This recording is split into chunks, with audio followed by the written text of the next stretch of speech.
Chapter 4. Jonathan Harker's Journal continued. I awoke in my own bed. If it be that I had not dreamt, the Count must have carried me here. I tried to satisfy myself on the subject, but could not arrive at any unquestionable result. To be sure, there were certain small evidences, such as that my clothes were folded and laid by in a manner which was not my habit. My watch was still unwound, and I am rigorously accustomed to wind it the last thing before going to bed, and many such details. But these things are no proof, for they may have been evidences that my mind was not as usual, and, from some cause or other, I had certainly been much upset. I must watch for proof. For one thing, I am glad. If it was that the Count carried me here and undressed me, he must have been hurried in his task, for my pockets are intact. I am sure this diary would have been a mystery to him, which he would not have brooked. He would have taken or destroyed it.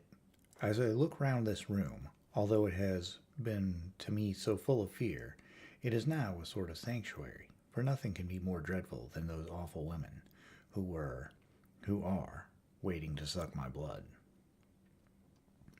18 May. I have been down to look at that room again in daylight, for I must know the truth.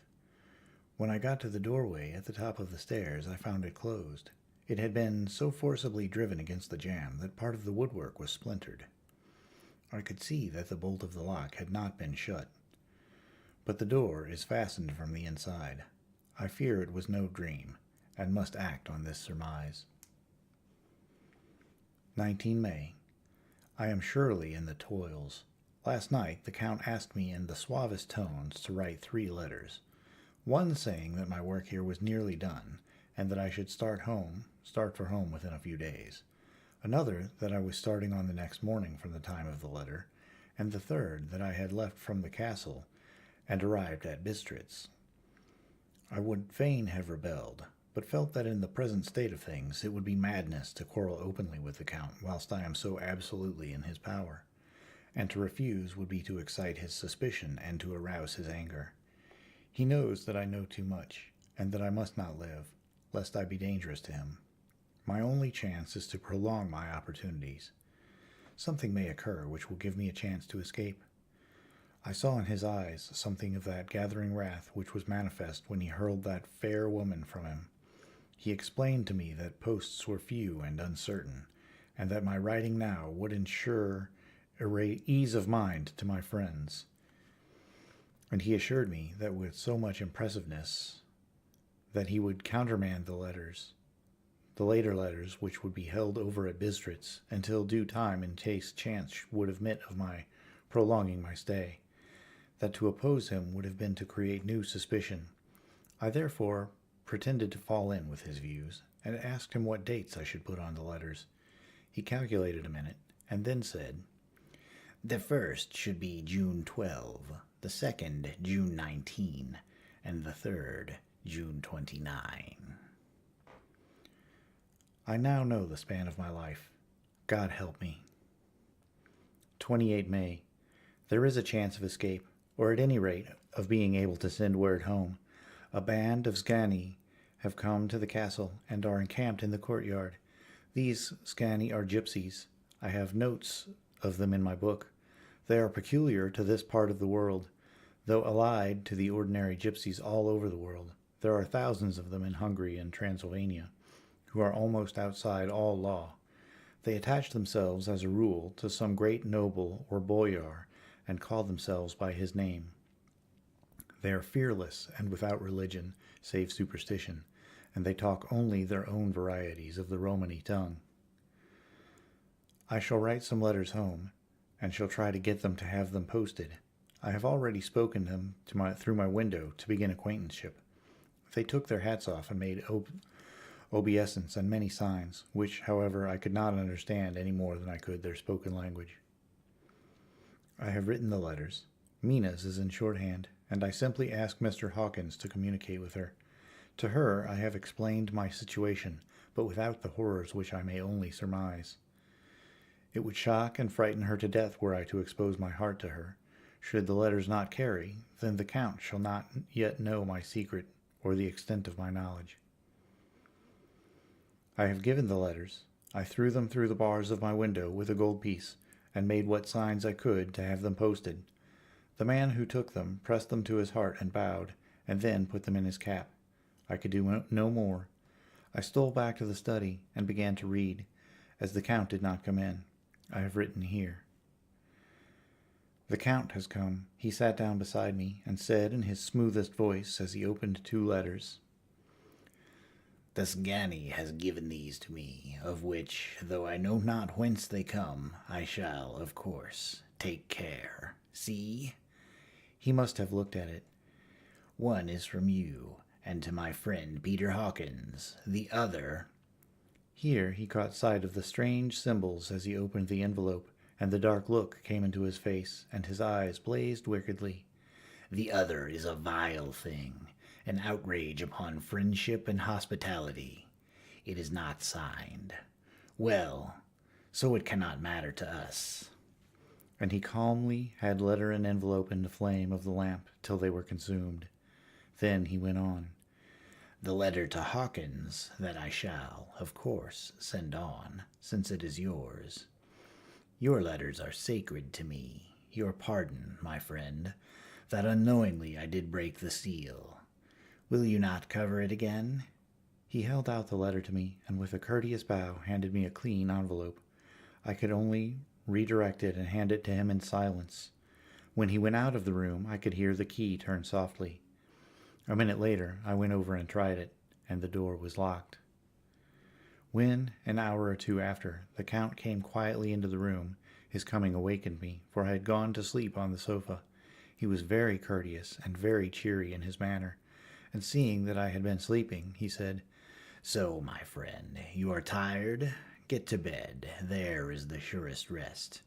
I may not have the pleasure to talk tonight, since there are many labors to me, but you will sleep, I pray." I passed to my room and went to bed, and strange to say, slept without dreaming. Despair has its own calms. 31 May. This morning, when I woke, I thought I would provide myself with some paper and envelopes from my bag and keep them in my pocket, so that I might write in case I should get an opportunity. But again a surprise, again a shock. Every scrap of paper was gone, and with it all my notes, my memoranda relating to railways and travel, my letter of credit, in fact, all that might be useful to me, were I once outside the castle. I sat and pondered a while, and then some thought occurred to me, and I made search of my portmanteau and in the wardrobe where I had placed my clothes. The suit in which I had traveled was gone, and also my overcoat and rug. I could find no trace of them anywhere. This looked like some new scheme of villainy. 17 June. This morning, as I was sitting on the edge of my bed, cudgeling my brains, I heard without a cracking of whips and pounding and scraping of horses' feet upon the rocky path beyond the courtyard. With joy I hurried to the window, and saw drive into the yard 2 great leader wagons, each drawn by 8 sturdy horses, and at the head of each pair a Slovak with his wide hat, great nail-studded belt, dirty sheepskin, and high boots. They had also their long staves in hand. I ran to the door, intending to descend and try to join them through the main hall, as I thought that way might be opened for them. Again a shock. My door was fastened on the outside. Then I ran to the window and cried to them. They looked up at me stupidly and pointed, but just then the hetman of the Zangani came out, and seeing them, pointed to my window, said something, at which they laughed. Henceforth, no effort of mine, no piteous cry or agonized entreaty, would make them even look at me. They resolutely turned away. The leader wagons contained great square boxes with handles of thick rope. These were evidently empty by the ease with which the Slovaks handled them, and by their resonance as they were roughly moved. When they were all unloaded and packed in a great heap in one corner of the yard, the Slovaks were given some money by the Sgani, and spitting on it for luck, lazily went each to his horse's head. Shortly afterwards, I heard the cracking of their whips die away in the distance. 24 June, before morning. Last night the Count left me early and locked himself into his own room. As soon as I dared, I ran up the winding stair and looked out of the window, which opened south. I thought I would watch for the Count, for there is something going on. The Zgani are quartered somewhere in the castle, and are doing work of some kind. I know it, for now and then I hear a faraway, muffled sound as of a mattock and spade, and whatever it is, it must be the end of some ruthless villainy. I had been at the window somewhat less than half an hour, when I saw something coming out of the Count's window. I drew back and watched carefully, and saw the whole man emerge. It was a new shock to me to find that he had on the suit of clothes which I had worn whilst traveling here, and slung over his shoulder the terrible bag which I had seen the women take away. There could be no doubt as to his quest, and in my garb too. This, then, is his new scheme of evil, that he will allow others to see me as they think, so that he may both leave evidence that I have been seen in the towns or villages posting my own letters, and that any wickedness which he may do shall by the local people be attributed to me. It makes me rage to think that this can go on, and whilst I am shut up here, a veritable prisoner without that protection of the law, which is even a criminal's right and consolation. I thought I would watch for the Count's return, and for a long time sat doggedly at the window. Then I began to notice that there were some quaint little specks floating in the rays of the moonlight. They were like the tiniest grains of dust, and they whirled round and gathered in clusters in a nebulous sort of way. I watched them with a sense of soothing, and a sort of calm stole over me. I leaned back in the embrasure in a more comfortable position so that I can enjoy more fully the aerial gambolling. Something made me start up. A low, piteous howling of dogs somewhere far below in the valley, which was hidden from my sight. Louder it seemed to ring in my ears, and the floating motes of dust to take new shapes to the sound as they danced in the moonlight. I felt myself struggling to awake to some call of my instincts. Nay, my very soul was struggling, and my half-remembered sensibilities were striving to answer the call. I was becoming hypnotized. Quicker and quicker danced the dust. The moonbeams seemed to quiver as they went by me into the mass of gloom beyond. More and more they gathered, till they seemed to take dim, phantom shapes. And then I started, broad awake and in full possession of my senses, and ran screaming from the place. The phantom shapes, which were becoming gradually materialized from the moonbeams, were those of the 3 ghostly women to whom I was doomed. I fled, and felt somewhat safer in my own room, where there was no moonlight, and where the lamp was burning brightly. When a couple of hours had passed, I heard something stirring in the Count's room, something like a sharp wail quickly suppressed. And then there was silence, deep, awful silence, which chilled me. With a beating heart, I tried the door, but I was locked in my prison and could do nothing. I sat down and simply cried.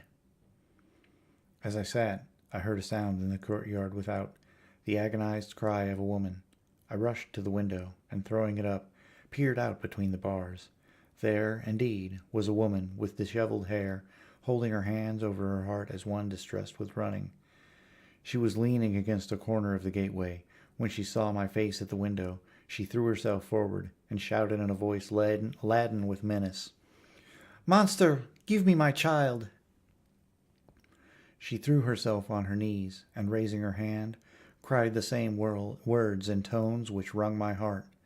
Then she tore her hair and beat her breast, and abandoned herself to all the violences of extravagant emotion. Finally, she threw herself forward, and though I could not see her, I could hear the beating of her naked hands against the door. Somewhere high overhead, probably on the tower, I heard the voice of the Count calling in his harsh, metallic whisper. His call seemed to be answered from far and wide by the howling of wolves. Before many minutes had passed, a pack of them poured, like a pent-up dam when liberated, through the wide entrance into the courtyard. There was no cry from the woman, and the howling of the wolves was but short. Before long, they streamed away singly, licking their lips. I could not pity her, for I knew now what had become of her child, and she was better dead. What shall I do? What can I do? How can I escape from this dreadful thing of night and gloom and fear? 25 June, morning. No man knows till he has suffered from the night how sweet and how dear to his heart and eye the morning can be.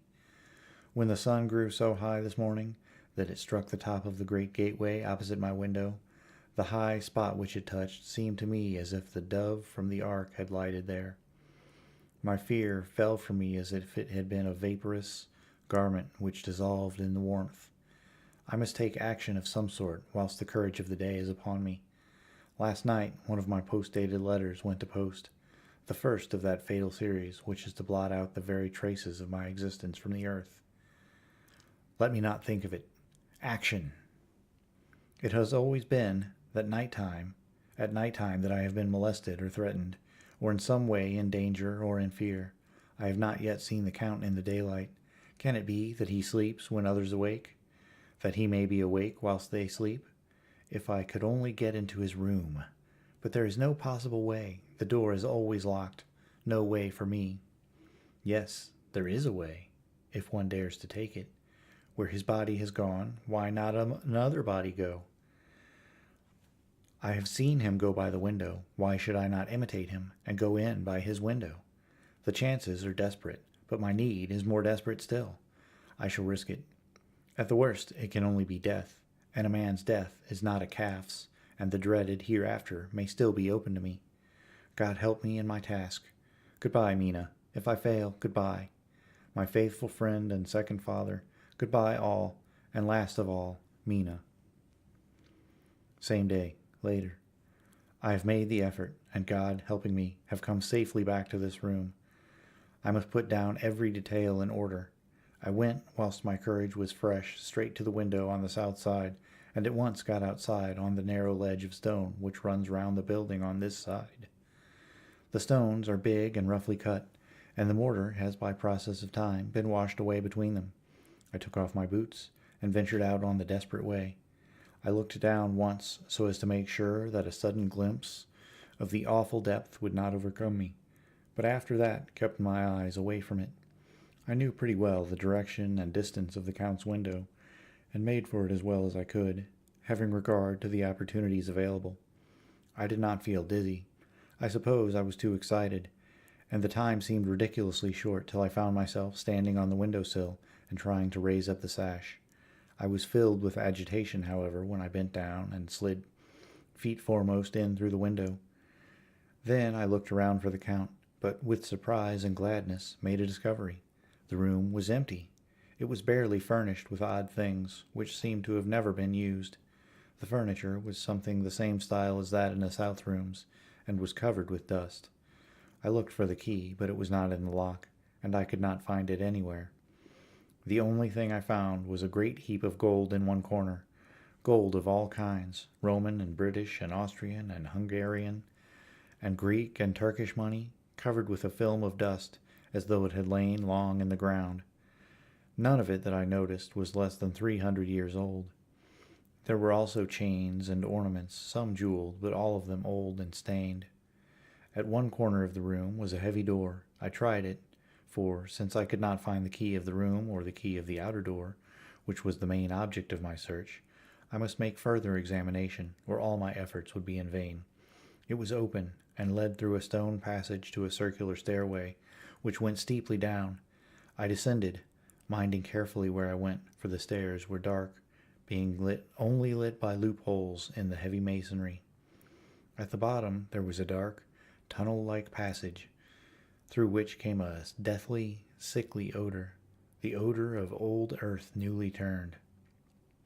As I went through the passage, the smell grew closer and heavier. At last I pulled open a heavy door which stood ajar, and found myself in an old, ruined chapel, which had evidently been used as a graveyard.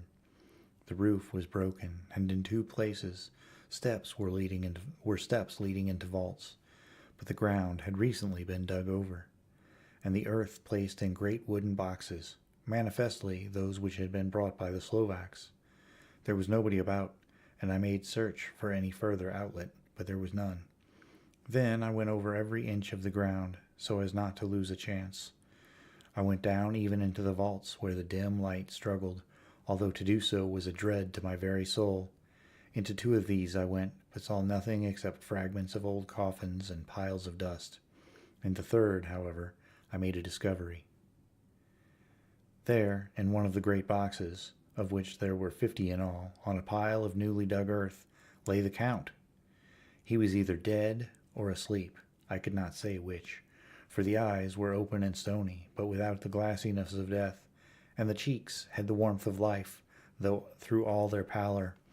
The lips were as red as ever, but there was no sign of movement, no pulse, no breath, no beating of the heart. I bent over him and tried to find any sign of life, but in vain.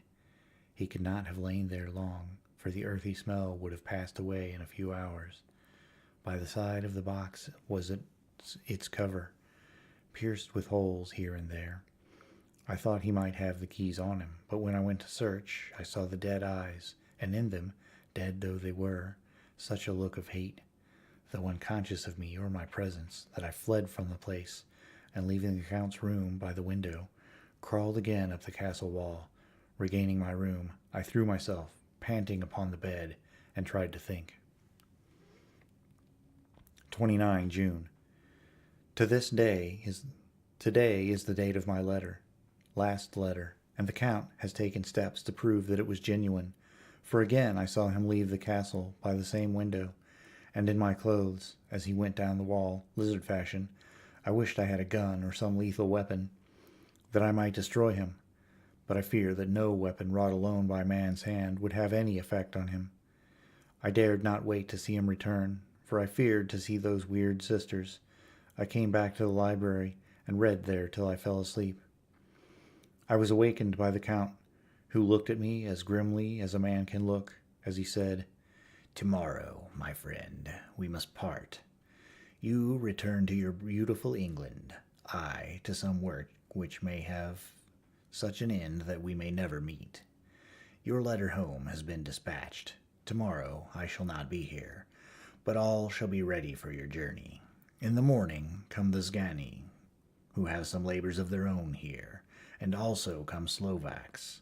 When they have gone, my carriage shall come for you, and shall bear you to the Borgo Pass to meet the diligence from Bukovina to Bistritz. But I am in hopes that I shall see more of you at Castle Dracula."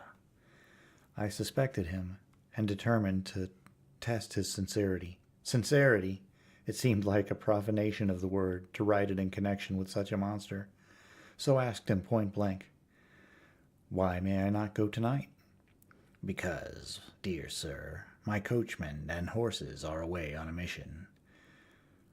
"But I would walk with pleasure. I want to get away at once." He smiled, such a soft, smooth, diabolical smile that I knew there was some trick behind his smoothness. He said, "And your baggage?" "I do not care about it. I can send for it some other time." The Count stood up and said, with a sweet courtesy which made me rub my eyes, it seemed so real, "You English have a saying which is close to my heart, for its spirit is that which rules our boyars. Welcome the coming, speed the parting guest. Come with me, my dear young friend. Not an hour shall you wait in my house against your will. Though sad am I at your going, and that you so suddenly desire it. Come." With a stately gravity, he, with the lamp, preceded me down the stairs and along the hall. Suddenly he stopped. "Hark!" Close at hand came the howling of many wolves. It was almost as if the sound sprang up at the rising of his hand, just as the music of a great orchestra seems to leap under the baton of the conductor. After a pause of a moment, he proceeded, in his stately way, to the door, drew back the ponderous bolts, unhooked the heavy chains, and began to draw it open. To my intense astonishment, I saw that it was unlocked. Suspiciously, I looked all around, but could see no key of any kind. As the door began to open, the howling of the wolves without grew louder and angrier. Their red jaws, with champing teeth, and their blunt-clawed feet as they leapt, came in through the opening door. I knew then that to struggle at the moment against the Count was useless. With such allies as these at his command, I could do nothing. But still the door continued slowly to open, and only the Count's body stood in the gap. Suddenly it struck me that this might be the moment and means of my doom. I was to be given to the wolves, and at my own instigation. There was a diabolical wickedness in the idea, great enough for the Count, and as a last chance I cried out, "Shut the door, I shall wait till morning," and covered my face with my hands to hide my tears of bitter disappointment. With one sweep of his powerful arm, the Count threw the door shut, and the great bolts clanged and echoed through the hall as they shot back into their places. In silence we returned to the library, and after a minute or two I went to my own room. The last I saw of Count Dracula was his kissing his hand to me with a red light of triumph in his eyes, and with a smile that Judas in hell might be proud of. When I was in my room and about to lie down, I thought I heard a whispering at my door. I went to it softly and listened. Unless my ears deceived me, I heard the voice of the Count. "Back, back to your own place. Your time is not yet come. Wait, have patience. Tonight is mine. Tomorrow night is yours." There was a low, sweet ripple of laughter, and in a rage I threw open the door and saw without the 3 terrible women licking their lips. As I appeared, they all joined in a horrible laugh and ran away. I came back to my room and threw myself on my knees. It is then so near the end? Tomorrow? Tomorrow? Lord, help me, and those who I am dear. 30 June, morning. These may be the last words I ever write in this diary. I slept till just before the dawn, and when I woke, threw myself on my knees, for I determined that if death came, he should find me ready. At last I felt that subtle change in the air, and knew that the morning had come. Then came the welcome cock-crow, and I felt that I was safe. With a glad heart, I opened my door and ran down to the hall. I had seen that the door was unlocked, and now escape was before me. With hands that trembled with eagerness, I unhooked the chains and drew back the massive bolts. But the door would not move. Despair seized me. I pulled and pulled at the door, and shook it till, massive as it was, it rattled in its casement. I could see the bolt shot. It had been locked after I left the Count.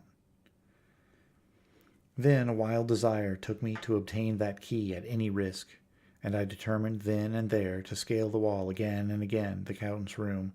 He might kill me, but death now seemed the happier choice of evils. Without a pause, I rushed up to the east window and scrambled down the wall, as before, into the Count's room. It was empty, but that was as I expected. I could not see the key anywhere, but the heap of gold remained. I went through the door in the corner and down the winding stair and along the dark passage to the old chapel. I know now well enough where to find the monster I sought. The great box was in the same place, close against the wall, but the lid was laid on it, not fastened down, but with the nails ready in their places to be hammered home. I knew I must reach the body for the key. So I raised the lid and laid it back against the wall, and then I saw something which filled my very soul with horror. There lay the Count, but looking as if his youth had been half renewed, for the white hair and mustache were changed to dark iron gray. The cheeks were fuller, and the white skin seemed ruby red underneath. The mouth was redder than ever, for on the lips there were gouts of fresh blood, which trickled from the corners of the mouth and ran over the chin and neck. Even the deep, burning eyes seemed set amongst swollen flesh, for the lids and pouches underneath were bloated. It seemed as if the whole awful creature were simply gorged with blood. He lay like a filthy leech, exhausted with his repletion. I shuddered as I bent over to touch him, and every sense in me revolted at the contact, but I had to search, or I was lost. The coming night might see my own body a banquet in a similar way to those horrid 3. I felt all over the body, but no sign could I find of the key. Then I stopped and looked at the Count. There was a mocking smile on the bloated face, which seemed to drive me mad. This was the being I was helping to transfer to London, where, perhaps, for centuries to come, he might, amongst its teeming millions, satiate his lust for blood and create a new and ever-widening circle of demi-demons to batten on the helpless. The very thought drove me mad. A terrible desire came on me to rid the world of such a monster. There was no lethal weapon at hand, but I seized the shovel which the workmen had been using to fill the cases, and lifting it high, struck with the edge downward at the hateful face. But as I did so, the head turned, and the eyes fell full upon me, with all their blaze of basilisk horror. The sight seemed to paralyze me, and the shovel turned in my hand and glanced from the face, merely making a deep gash above the forehead. The shovel fell from my hand across the box, and as I pulled it away, the flange of the blade caught the edge of the lid, which fell over again, and hid the horrid thing from my sight. The last glimpse I had was of the bloated face, blood-stained and fixed with a grin of malice which would have held its own in the nethermost hell. I thought and thought what should be my next move, but my brain seemed on fire, and I waited with a despairing feeling growing over me. As I waited, I heard in the distance a gypsy song sung by merry voices coming closer, and through their song the rolling of heavy wheels and the cracking of whips. The Scani and the Slovaks of whom the Count had spoken were coming. With a last look around and at the box which contained the vile body, I ran from the place and gained the Count's room, determined to rush out at the moment the door should be open. With strained ears I listened and heard downstairs the grinding of the key in the great lock and the falling back of the heavy door. There must have been some other means of entry, or someone had a key for one of the locked doors. Then there came the sound of many feet tramping and dying away in some passage, which sent up a clanging echo. I turned to run down again towards the vault, where I might find the new entrance, but at the moment there seemed to come a violent puff of wind, and the door to the winding stair blew to with a shock that set the dust from the lintels flying. When I ran to push it open, I found that it was hopelessly fast. I was again a prisoner, and the net of doom was closing round me more closely. As I write, there is in the passage below a sound as of many tramping feet and the crash of weights being set down heavily, doubtless the boxes with their freight of earth. There is a sound of hammering. It is the box being nailed down. Now I can hear the heavy feet tramping again along the hall, with many other idle feet coming behind them. The door is shut, and the chains rattle. There is a grinding of the key in the lock. I can hear the key withdraw. Then another door opens and shuts. I hear the creaking of lock and bolt. Hark! In the courtyard and down the rocky way, the roll of heavy wheels, the crack of whips, and the chorus of the Zgani as they pass into the distance. I am alone in the castle with those awful women. Fie! Mina is a woman, and there is naught in common. They are devils of the pit. I shall not remain alone with them. I shall try to scale the castle wall farther than I have yet attempted. I shall take some of the gold with me, lest I want it later. I may find a way from this dreadful place, and then a way for home, a way to the quickest and nearest train, away from this cursed spot, from this cursed land, where the devil and his children still walk with earthly feet. At least God's mercy is better than that of these monsters, and the precipice is steep and high. At its foot a man may sleep as a man. Goodbye, all. Mina.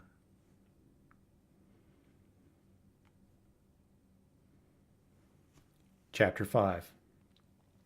Letter from Miss Mina Murray to Miss Lucy Westenra.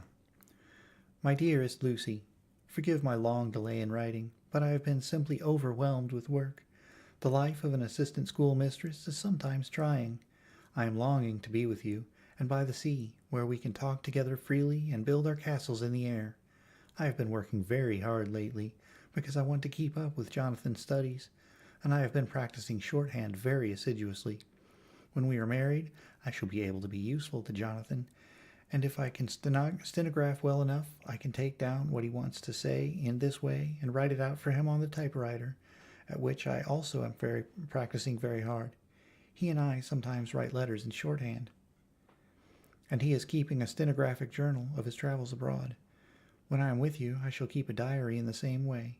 I don't mean one of those 2 pages to the week with Sunday squeezed in a corner diaries, but a sort of journal which I can write in whenever I feel inclined.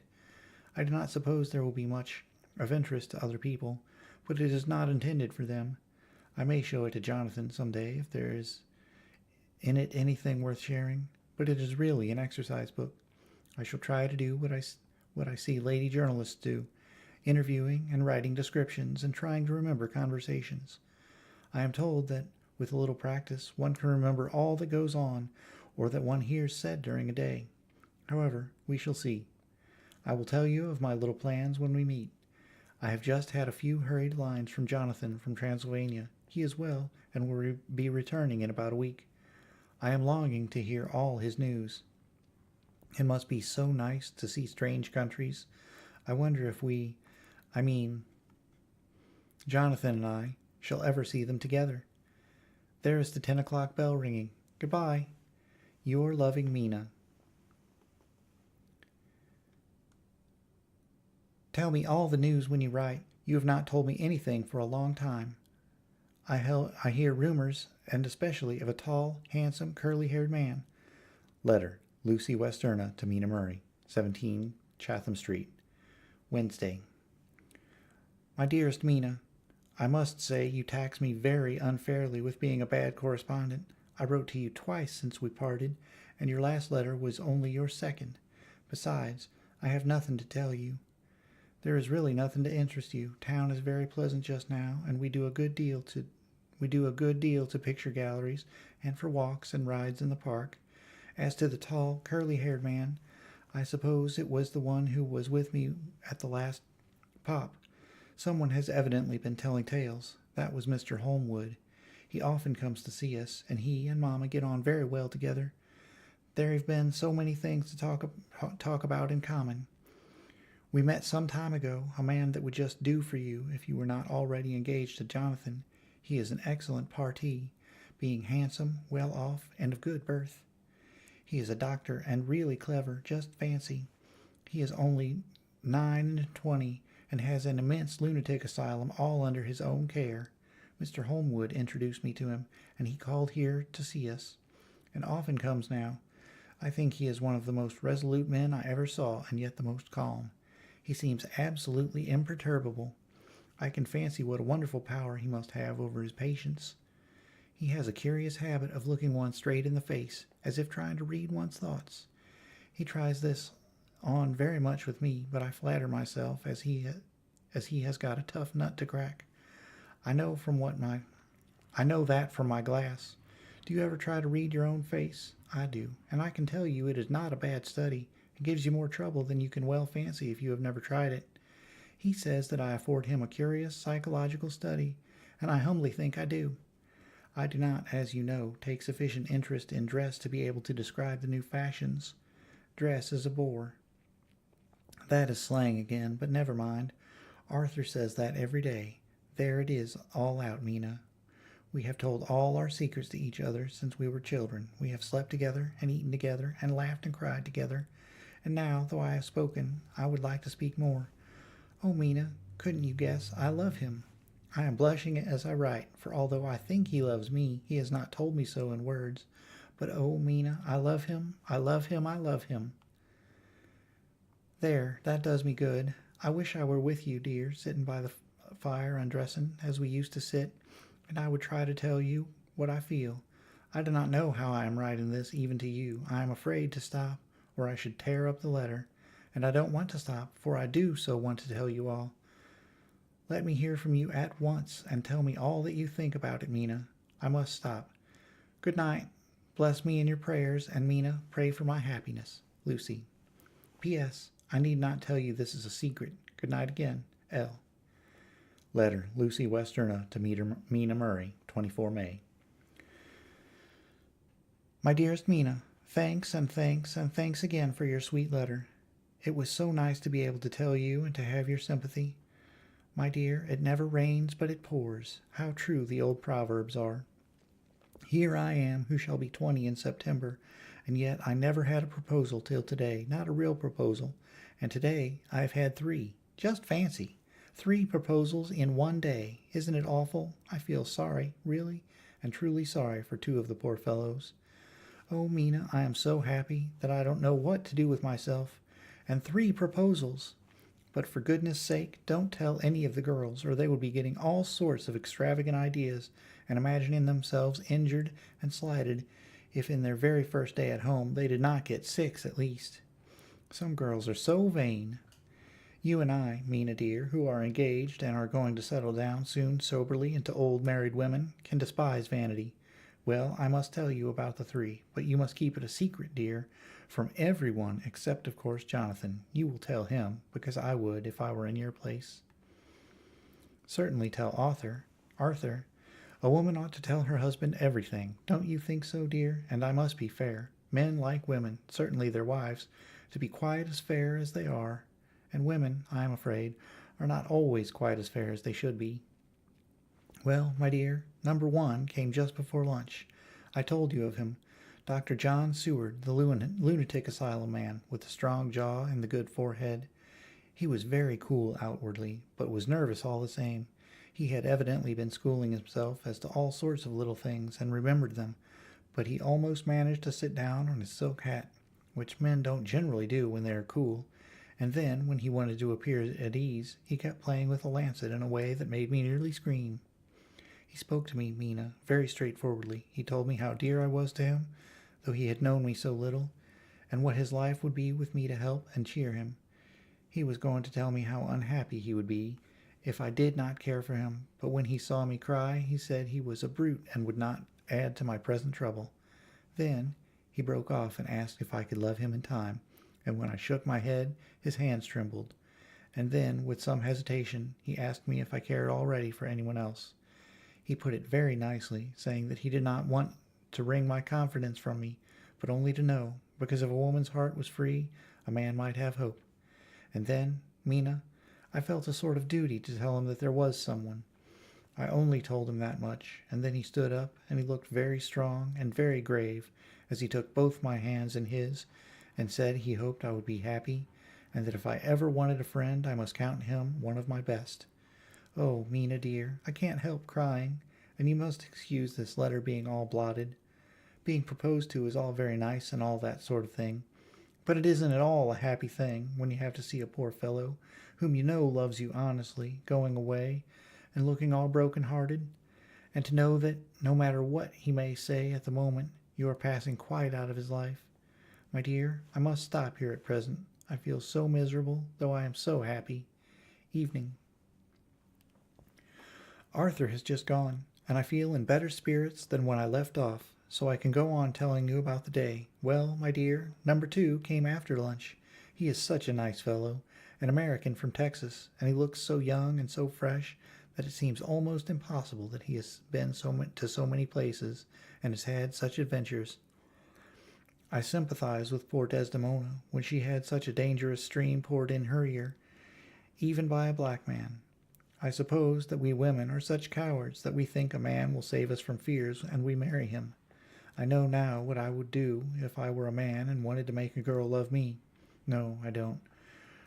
For there was Mr. Morris telling us his stories, and Arthur never told any, and yet, my dear, I am somewhat previous. Mr. Quincy P. Morris found me alone. It seems that a man always does find a girl alone. No, he doesn't, for Arthur tried twice to make a chance, and I, helping him all I could, I am not ashamed to say it now. I must tell you beforehand that Mr. Morris doesn't always speak slang. That is to say, he never does so to strangers or before them, for he is really well educated and has exquisite manners. But he found out that it amused me to hear him talk American slang, and whenever I was present and there was no one to be shocked, he said such funny things.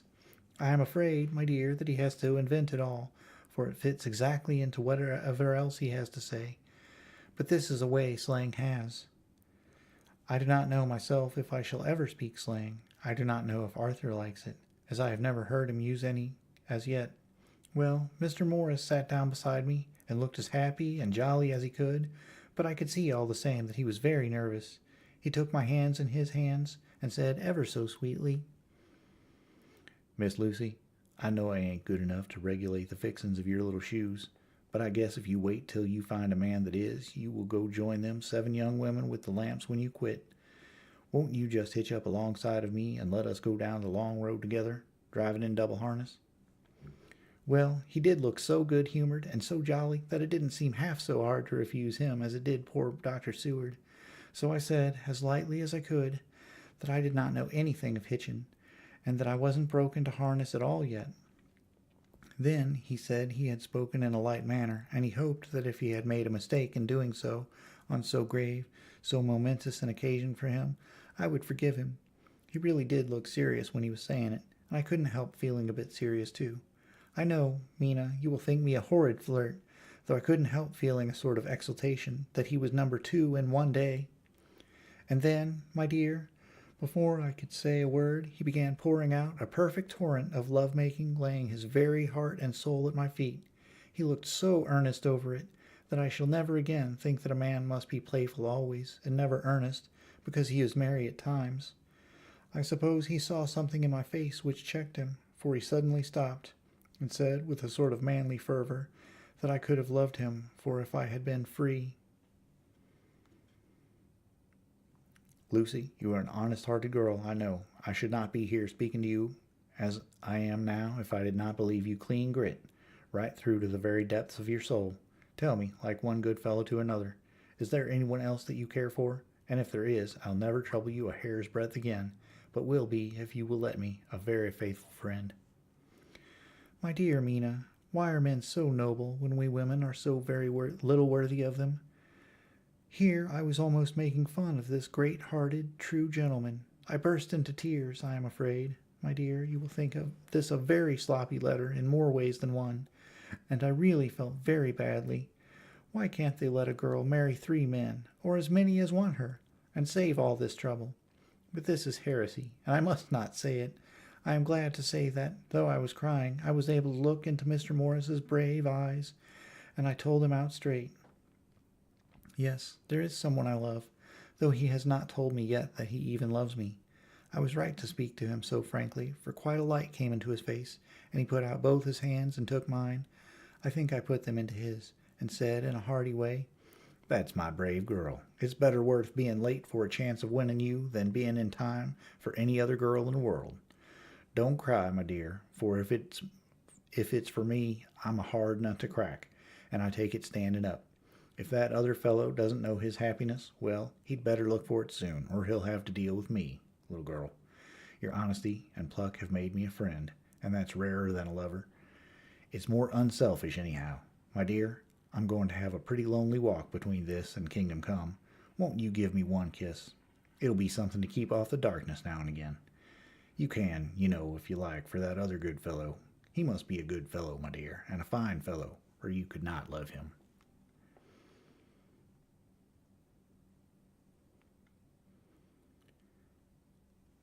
That quite won me, Mina, for it was brave and sweet of him, and noble, too, to a rival, wasn't it?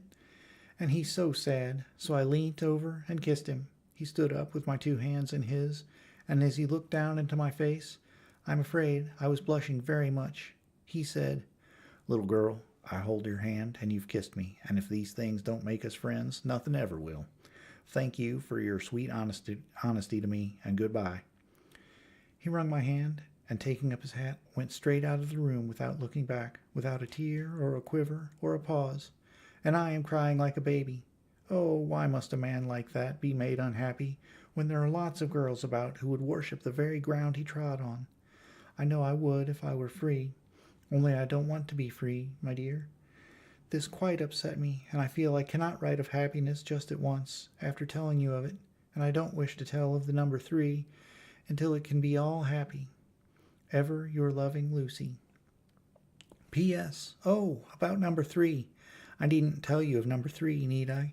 Besides, it was all so confused. It seemed only a moment from his coming into the room till both his arms were around me and he was kissing me. I am very, very happy, and I don't know what I have done to deserve it. I must only try in the future to show that I am not ungrateful to God for all his goodness to me in sending to me such a lover, such a husband, and such a friend. Goodbye. Dr. Seward's Diary, kept in phonograph. 25 May. Ebb tide and appetite today. Cannot eat, cannot rest, so diary instead. Since my rebuff of yesterday, I have a sort of empty feeling. Nothing in the world seems of sufficient importance to be worth the doing.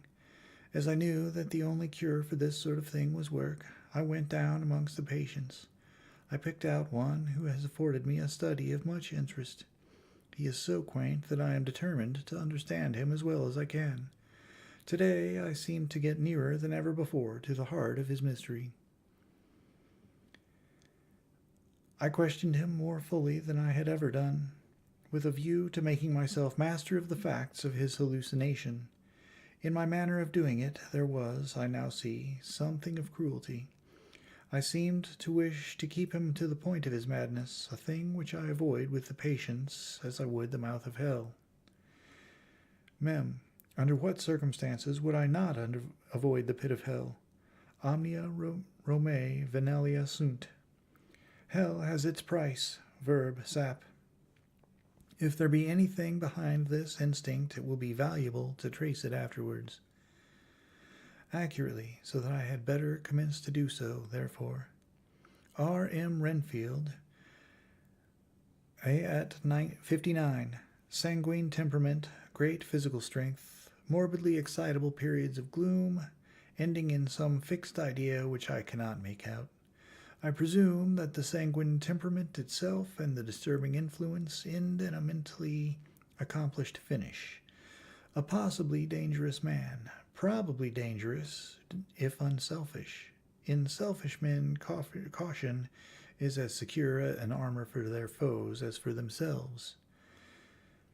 What I think of on this point is, when self is the fixed point of the centripetal force is balanced with the centrifugal. When duty, a cause, etc., is the fixed point, the latter force is paramount, and only accident or a series of accidents can balance it. Letter. Quincy P. Morris to Honorable Arthur Homewood. My dear Art, we've told yarns by the campfire in the prairies, and dressed one another's wounds after trying a landing at the Marquesas, and drunk healths on the shores of Titicaca. There are more yarns to be told, and other wounds to be healed, and another health to be drunk. Won't you let this be at my campfire tomorrow night? I have no hesitation in asking you, as I know a certain lady is engaged to a certain dinner party, and that you are free. There will only be one other, our old pal at the Korea, Jack Seward. He is coming too, and we both want to mingle our weeps over the wine cup and to drink a health with all our hearts to the happiest man in all the wide world, who has won the noblest heart that God has made and the best worth winning. We promise you a hearty welcome and a loving greeting, and a health as true as your own right hand. We shall both swear to leave you at home if you drink too deep with a certain pair of eyes. Come. Yours as ever and always, Quincy P. Morris. Telegram from Arthur Homewood to Quincy P. Morris. Count me in every time. I bear messages which will make both your ears tingle. Art. Chapter 6. Mina Murray's Journal. 24 July, Whitby. Lucy met me at the station, looking sweeter and lovelier than ever, and we drove up to the house at the Crescent in which they have rooms. This is a lovely place. The little river, the Esk, runs through a deep valley which broadens out as it comes near the harbor. A great viaduct runs across, with high piers through which the view seems somehow further away than it really is. The valley is beautifully green, and it is so steep that when you are on the high land on either side, you look right across it, unless you are near enough to see down. The houses of the old town, the side away from us, are all red-roofed, and seem piled up one over the other anyhow, like the pictures we see of Nuremberg. Right over the town is the ruin of Whitby Abbey, which was sacked by the Danes, and which is the scene of part of Marmion, where the girl was built up in the wall. It is a most noble ruin of immense size and full of beautiful and romantic bits. There is a legend that a white lady is seen in one of the windows. Between it and the town there is another church, the parish one, round which is a big graveyard, all full of tombstones. This is to my mind the nicest spot in Whitby, for it lies right over the town and has full view of the harbor, and all up the bay to where the headland called Kettleness stretches out into the sea. It descends so steeply over the harbor that part of the bank has fallen away, and some of the graves have been destroyed. In one place, part of the stonework of the graves stretches out over the sandy pathway far below. There are walks with seats beside them through the churchyard, and people go and sit there all day long, looking at the beautiful view and enjoying the breeze. I shall come and sit here very often myself and work. Indeed, I am writing now, with my book on my knee, and listening to the talk of 3 old men who are sitting beside me.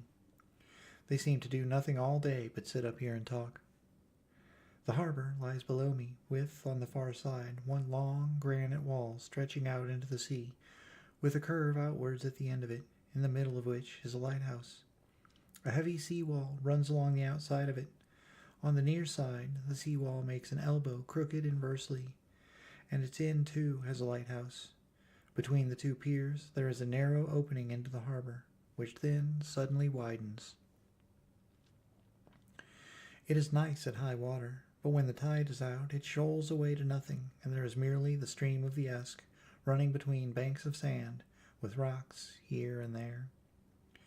Outside the harbor, on this side, there rises for about half a mile a great reef, the sharp edge of which runs straight out from behind the south right lighthouse. At the end of it is a buoy with a bell which swings in bad weather and sends in a mournful sound on the wind. They have a legend here that when a ship is lost, bells are heard out at sea. I must ask the old man about this. He is coming this way.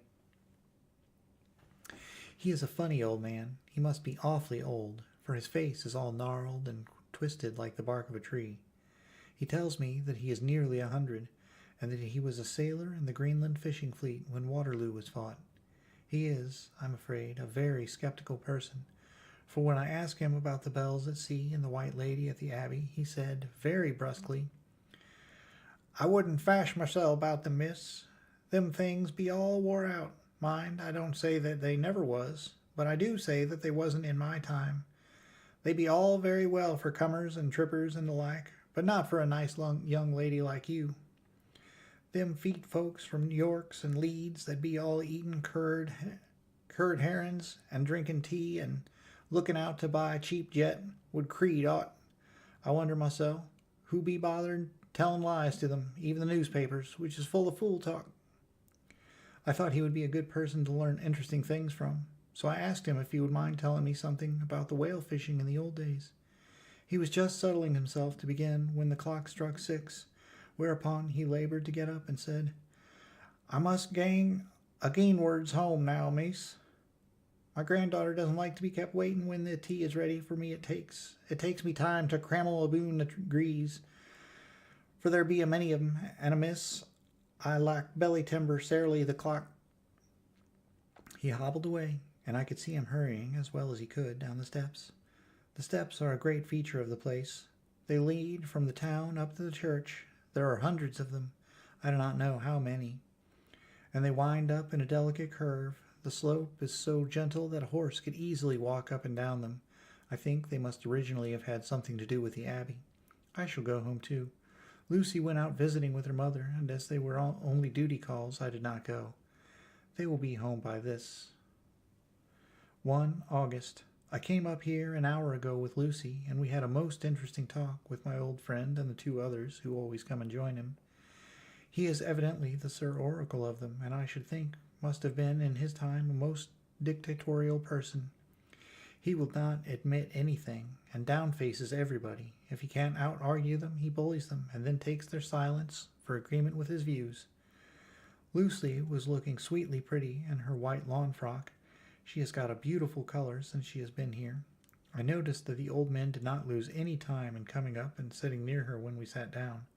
She is so sweet with old people. I think they all fell in love with her on the spot. Even my old man succumbed and did not contradict her, but gave me double share instead. I got him on the subject of the legends, and he went off at once into a sort of sermon. I must try to remember it and put it down. "It be all fool talk, lock, stock, and barrel, that's what it be, and naught else. These bonds and wifes and both ghosts, bogos and bargus and boggles, and all of 'em, and it nothing fit to old to set bairns and dizzy women a buildering. They be nowt but herblebs. They be all in grims and signs and warnings, be all invented by parsons and ilsome buke bodies and railway touters to skeer and scunner halflins and get folks to do something they don't utter inclined to. It makes me ireful to think of them. Why, it's them that, not content with printing lies on paper and preaching 'em out of pulpits, does want to be cutting them on the tombstones. Look here all around you, and ert you will. All them steens holding up their heads and well they can out of their pride is a cant, simply tumbling down with the weight of the lies wrote on them.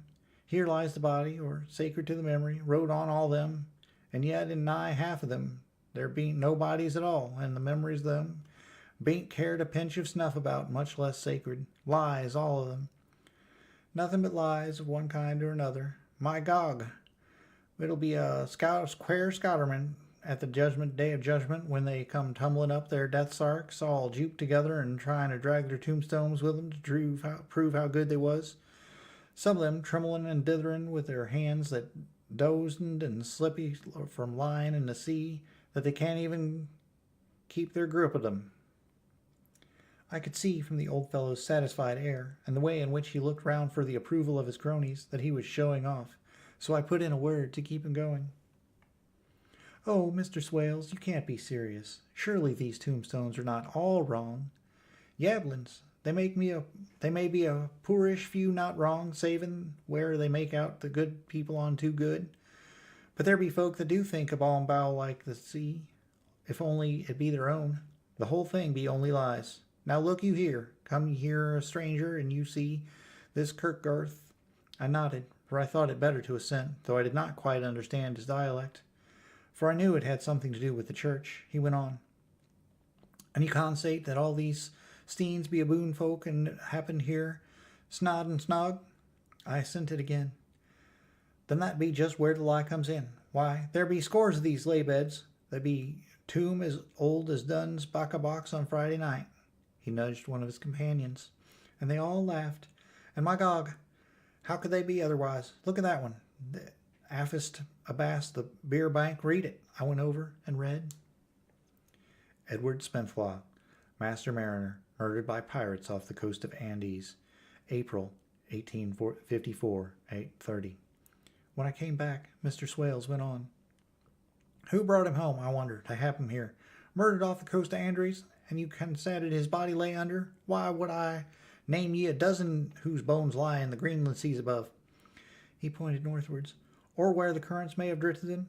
There may be steens around you. You can, with your young eyes, read the small print of the lies from here. This Braithwaite Lowry, I knew his father, lost in the Lively off Greenland in 20. Or Andrew Woodhouse, drowned in the same sea, 1777. Or John Paxton, drowned off Cape Farewell a year later. Or John Rowlings, whose grandfather sailed with me, drowned in the Gulf of Finland in 50. Do you think that all these men will have had to make to rush to Whitby when the trumpet sounds? I have me anthems aboot it. I tell ye that when they got here, they be jomlin and jostlin on another that way, that it be like a fight up on the ice in the old days, when we'd be at one another from daybreak to dark and trying to tie up our cuts by the light of the aurora borealis." This was evidently local pleasantry, for the old man cackled over it, and his cronies joined in with gusto. "But," I said, "surely you are not quite correct, for you start on the assumption that all the poor people or their spirits will have to take their tombstones with them on the day of judgment. Do you think that will be really necessary?" "Well, what else do they be tombstones for? Answer me that, miss." "To please their relatives, I suppose." "To please their relatives, you suppose?" This he said with intense scorn. "How will it be pleasure to their relatives to know what lies is wrote over 'em, and what everybody in the place knows that they be lies?" He pointed to a stone at our feet, which had been laid down as a slab, on which the seat was rested, close to the edge of the cliff. "Read the lies on that stuff seen," he said. The letters were upside down to me from where I sat, but Lucy was more opposite to them, so she leant over and read, "Sacred to the memory of George Gannon, who died in the hope of a glorious resurrection on July 29th, 1873, falling from the rocks at Kettleness. This tomb was erected by his sorrowing mother to her dearly beloved son. He was the only son of his mother, and she was a widow." "Really, Mr. Swales, I don't see anything very funny in that." She spoke her comment very gravely and somewhat severely. You don't see all it funny. But that's because you don't gone the sorrowing mother was a hellcat and hated him because he was a regular lamenter he was. He hated her so that he committed suicide in order that she mightn't get an insurance she put on his life. He blew nigh the top of his head off with an old musket that they had for scaring the crows with. 'Twarn't for crows then, but it bought the Cleggs and the Daups to him. That's the way he fell off the rocks. And as to hopes of a glorious resurrection, I've often heard him say, Massel, that he hoped he'd go to hell, for his mother was so pious that she'd be sure to go to heaven, and he didn't want to addle where she was. Now, isn't that staying at any rate? He hammered it with his stick as he spoke. A pack of lies, and won't it make Gabriel keckle when Geordie comes panting up the greaves with the tombstone balanced on his lump and asks it to be took as evidence? I didn't know what to say, but Lucy turned the conversation as she said, rising up, Oh, why did you tell us of this? It is my favorite seat, and I cannot leave it. And now I find I must go sitting over the grave of a suicide. That won't harm you, my pretty, and it may make poor Geordie gladsome to have so trim a lass sitting on his lap.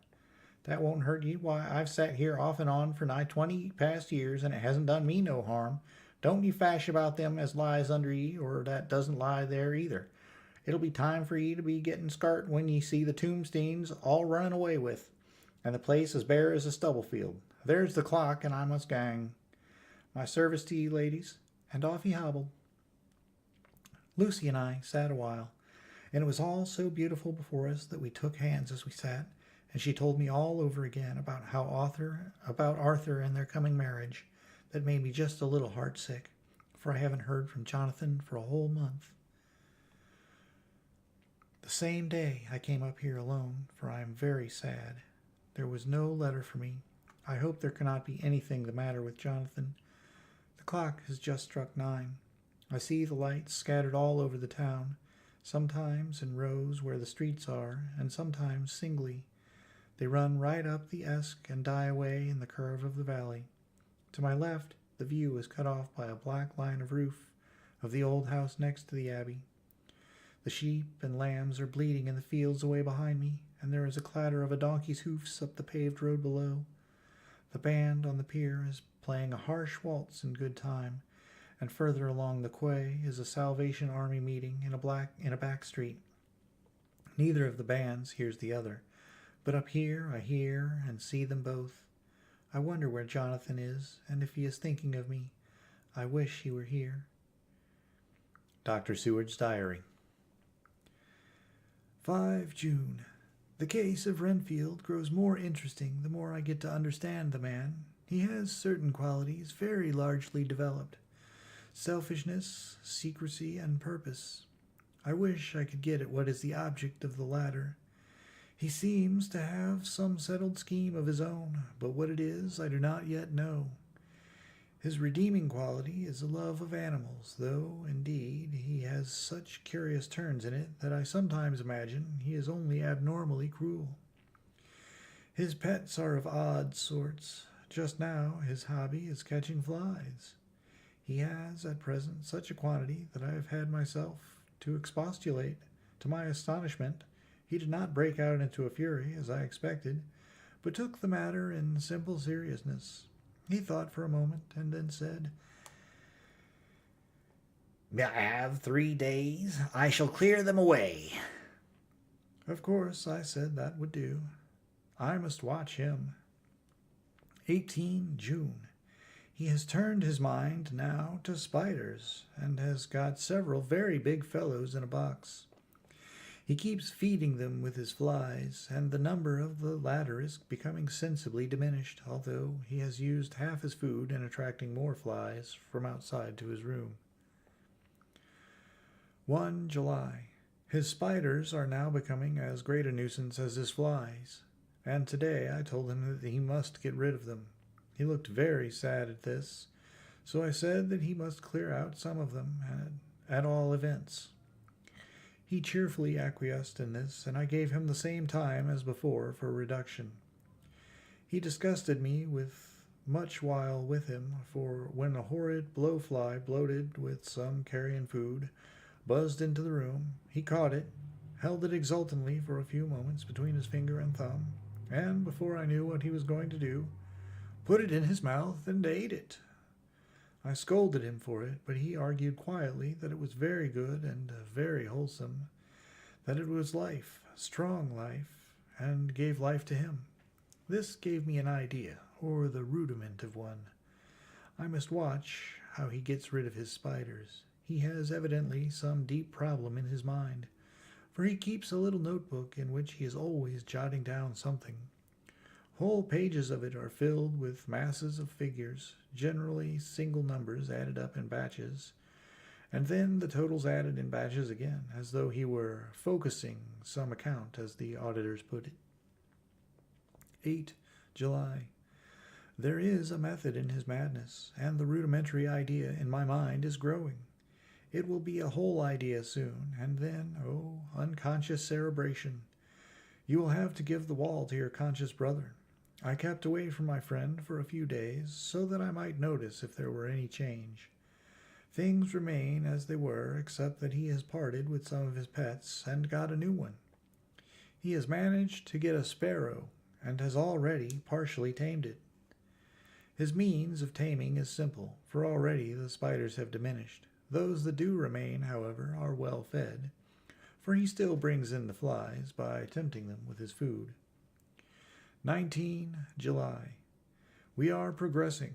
My friend has now a whole colony of sparrows, and his flies and spiders are almost obliterated. When I came in, he ran to me and said he wanted to ask me a great favor, a very, very great favor, and as he spoke he fawned on me like a dog. I asked him what it was, and he said, with a sort of rapture in his voice and bearing, A kitten, a nice little sleek, playful kitten that I can play with and teach and feed and feed and feed. I was not unprepared for this request, for I had noticed how his pets went on increasing in size and vivacity, but I did not care that his pretty family of tame sparrows should be wiped out in the same manner as the flies and the spiders. So I said I would see about it, and asked him if he would not rather have a cat than a kitten. His eagerness betrayed him as he answered, Oh, yes, I would like a cat. I only asked for a kitten lest you should refuse me a cat. No one would refuse me a kitten, would they? I shook my head and said that at present I feared it would not be possible, but that I would see about it. His face fell, and I could see a warning of danger in it, for there was a sudden, fierce, sidelong look which meant killing. The man is an undeveloped homicidal maniac. I shall test him with his present craving and see how it will work out. Then I shall know more. 10 p.m. I have visited him again and found him sitting in a corner, brooding. When I came in, he threw himself on his knees before me and implored me to let him have a cat, that his salvation depended upon it. I was firm, however, and told him that he could not have it, whereupon he went without a word and sat down, gnawing his fingers, in the corner where I had found him. I shall see him in the morning early. 20 July. Visited Renfield very early, before the attendant went his rounds. Found him up and humming a tune. He was spreading out his sugar, which he had saved in the window, and was manifestly beginning his fly-catching again, and beginning it cheerfully and with a good grace. I looked around for his birds, and, not seeing them, asked him where they were. He replied, turning around, that they had all flown away. There were a few feathers about the room, and on his pillow a drop of blood. I said nothing, but went and told the keeper to report to me if there were anything odd about him during the day. 11 a.m. The attendant has just been to me to say that Renfield has been very sick and has disgorged a whole lot of feathers. My belief is, doctor, he said, that he has eaten his birds, and that he just took and ate them raw. 11 p.m. I gave Renfield a strong opiate tonight, enough to make even him sleep, and took away his pocketbook to look at it. The thought that has been buzzing around in my brain is complete, and the theory proved. My homicidal maniac is of a peculiar kind. I shall have to invent a new classification for him, and call him a zoophagous, a life-eating maniac. What he desires is to absorb as many lives as he can, and he has laid himself out to achieve it in a cumulative way. He gave many flies to one spider, and many spiders to one bird, and then wanted a cat to eat the many birds. What would have been his later steps? It would almost be worthwhile to complete the experiment. It might be done if there were only a sufficient cause. Men sneered at vivisection, and yet look at its results today. Why not advance science in its most difficult and vital aspect, the knowledge of the brain? Had I even the secret of one such mind, did I hold the key to the fancy of even one lunatic, I might advance my own branch of science to a pitch compared with which Burden Sanderson's physiology or Ferrier's brain knowledge would be as nothing. If only there were a sufficient cause. I must not to think too much of this, or I may be tempted. A good cause might turn the scale with me, for may not I too be of an exceptional brain, congenitally? How well the man reasoned! Lunatics always do within their own scope. I wonder at how many lives he values a man, or if at only one. He has closed the account most accurately, and today begun a new record. How many of us begin a new record with each day of our lives? To me, it seems only yesterday that my whole life ended with my new hope, and that truly I began a new record. So it will be until the great recorder sums me up and closes my ledger account with a balance to profit or loss. Oh, Lucy, Lucy, I cannot be angry with you, nor can I be angry with my friend, whose happiness is yours. But I must only wait on hopeless and work, work, work. If I only could have as strong a cause as my poor mad friend there, a good, unselfish cause to make me work, that would be indeed happiness. Mina Murray's Journal. 26 July. I am anxious, and it soothes me to express myself here. It is like whispering to oneself and listening at the same time. And there is also something about the shorthand symbols that makes it different from writing. I am unhappy about Lucy and about Jonathan. I had not heard from Jonathan for some time and was very concerned. But yesterday, dear Mr. Hawkins, who is always so kind, sent me a letter from him. I had written asking him if he had heard, and he said the enclosed had just been received. It is only a line dated from Castle Dracula, and says that he is just starting for home. That is not like Jonathan. I do not understand it, and it makes me uneasy.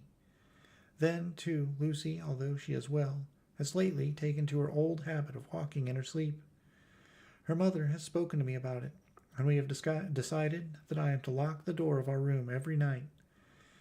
Mrs. Westenra has got an idea that sleepwalkers always go out on roofs of houses and along the edges of cliffs, and then get suddenly wakened and fall over with a despairing cry that echoes all over the place. Poor dear, she is naturally anxious about Lucy, and tells me that her husband, Lucy's father, had the same habit, that he would get up in the night and dress himself and go out if he were not stopped. Lucy is to be married in the autumn, and she is already planning out her dresses and how her house is to be arranged. I sympathize with her, for I do the same. Only Jonathan and I will start life in a very simple way, and shall have to try to make both ends meet. Mr. Holmwood, he is the Honorable Arthur Holmwood, only son of Lord Godalming, is coming up here very shortly, as soon as he can leave town, for his father is not well, and I think dear Lucy is counting the moments till he comes. She wants to take him up to the seat on the churchyard cliff, and show him the beauty of Whitby. I dare say it is the waiting which disturbs her. She will be all right when he arrives. 27 July. No news from Jonathan. I am getting quite uneasy about him, though why I should I do not know. But I do wish that he would write, if it were only a single line. Lucy walks more than ever, and each night I am awakened by her moving about the room. Fortunately, the weather is so hot that she cannot get cold, but still the anxiety and the perpetually being wakened is beginning to tell on me, and I am getting nervous and wakeful myself. Thank God Lucy's health keeps up. Mr. Holmwood has been suddenly called to ring to see his father, who has been taken seriously ill.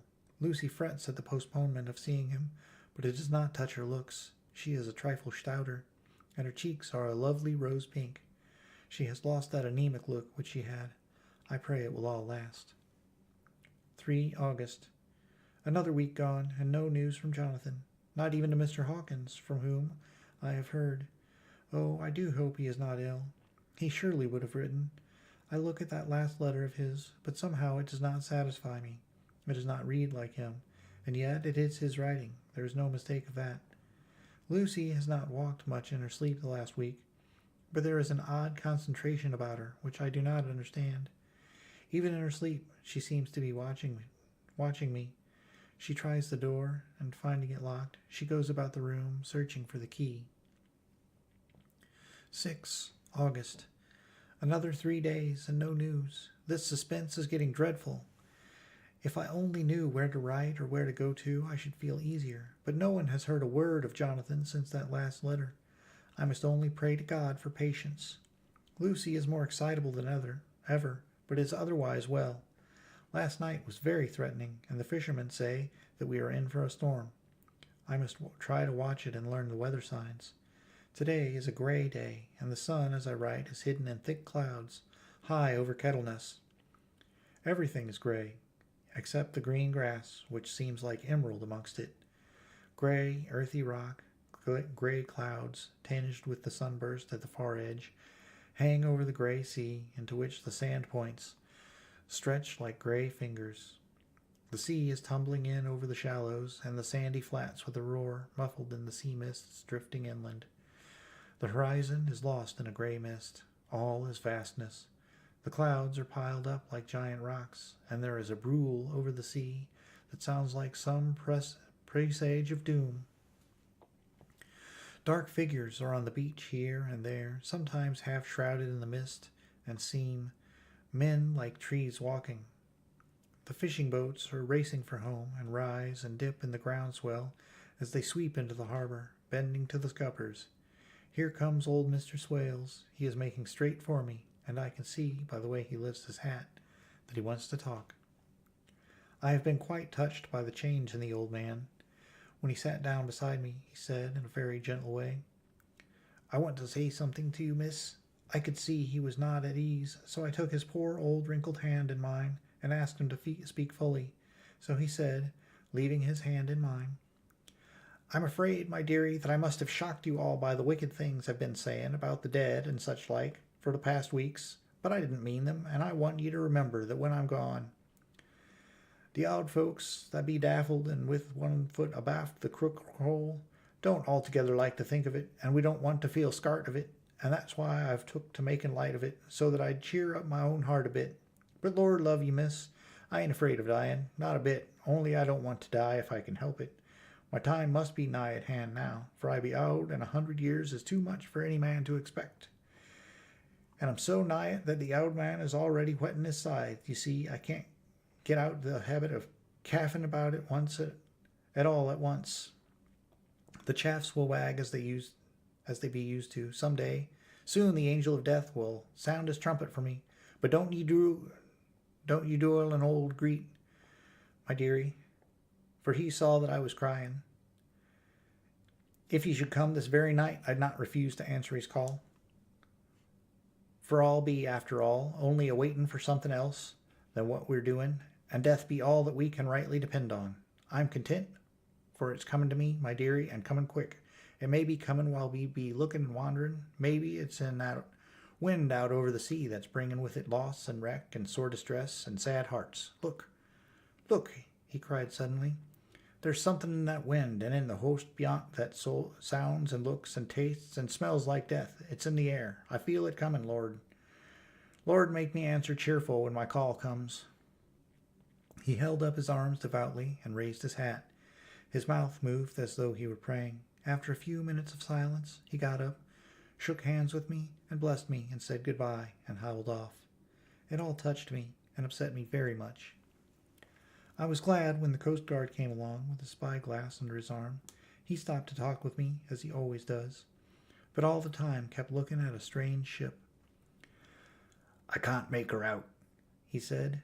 "She's a Russian, by the look of her, but she's knocking about in the queerest way.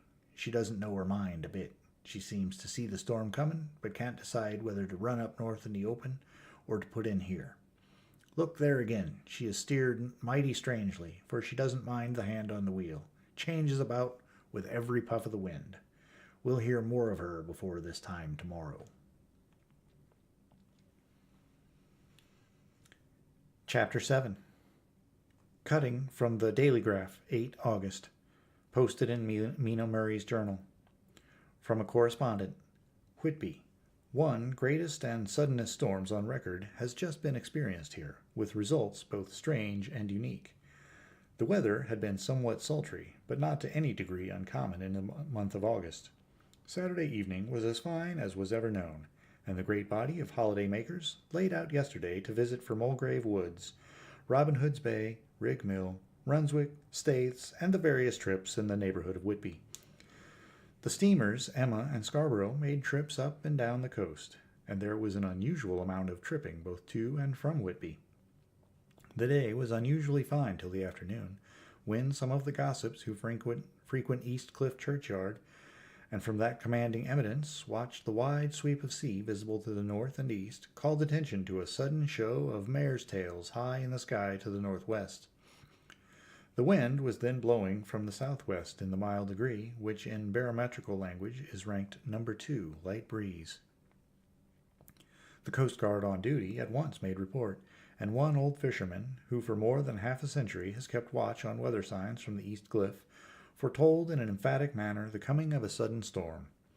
The approach of sunset was so very beautiful, so grand in its masses of splendidly colored clouds, that there was quite an assemblage on the walk along the cliff in the old churchyard to enjoy the beauty.